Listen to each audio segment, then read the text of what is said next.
ನೋಡುತ್ತಿದ್ದಂತೆ ಒತ್ತಿ ಉರಿದ ಕಿಯಾ ಕಾರು. ಚಿಕ್ಕಬಳ್ಳಾಪುರ ರಾಷ್ಟ್ರೀಯ ಹೆದ್ದಾರಿ 44ರ ನಾಗಾರ್ಜುನ ಕಾಲೇಜು ಬಳಿ ಘಟನೆ. ಆಂಧ್ರಪ್ರದೇಶದ ಅನಂತಪುರ ಬಳಿಯ ಕಿಯಾ ಕಂಪನಿಗೆ ಸೇರಿದ ಕಾರು ಕಂಪನಿಯ ಕಚೇರಿಯಿಂದ ಬೆಂಗಳೂರಿಗೆ ತೆರಳುವ ವೇಳೆ ದುರ್ಘಟನೆ. ಅದೃಷ್ಟವಶಾತ್ ಯಾವುದೇ ಪ್ರಾಣಾಪಾಯ ಸಂಭವಿಸಿಲ್ಲ. ಕಿಯಾ ಕಂಪನಿ ಸಿಬ್ಬಂದಿಯನ್ನು ಬೆಂಗಳೂರಿಗೆ ಕರೆದೊಯ್ಯುತ್ತಿದ್ದಾಗ ಘಟನೆ. ಕ್ಲಚ್ ಹಾಗೂ ಬ್ರೇಕ್ ಹಿಡಿಯದ ಕಾರಣ ರಸ್ತೆ ಬದಿಯ ತಡೆಗೋಡೆ ಉಜ್ಜಿದಾಗ ಹತ್ತಿಕೊಂಡ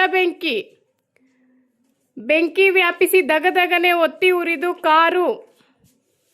ಬೆಂಕಿ ಕಾಣಿಸಿಕೊಳ್ಳುತ್ತಿದ್ದಂತೆ ಪ್ರಾಣ ರಕ್ಷಣೆ ಮಾಡಿಕೊಂಡ ಚಾಲಕ ಹಾಗೂ ಪ್ರಯಾಣಿಕ.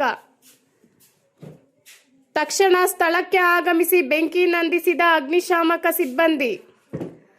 ತಡರಾತ್ರಿಯಲ್ಲಿ ನಡೆದಿರುವ ಘಟನೆ. ಸ್ಥಳಕ್ಕೆ ನಂದಿಗಿರಿಧಾಮ ಠಾಣೆ ಪೊಲೀಸರು ಭೇಟಿ ಪರಿಶೀಲನೆ. ಚಿಕ್ಕಬಳ್ಳಾಪುರ ತಾಲೂಕಿನ ನಂದಿ ಕ್ರಾಸ್ ಬಳಿಯ ರಾಷ್ಟ್ರೀಯ ಹೆದ್ದಾರಿ 44.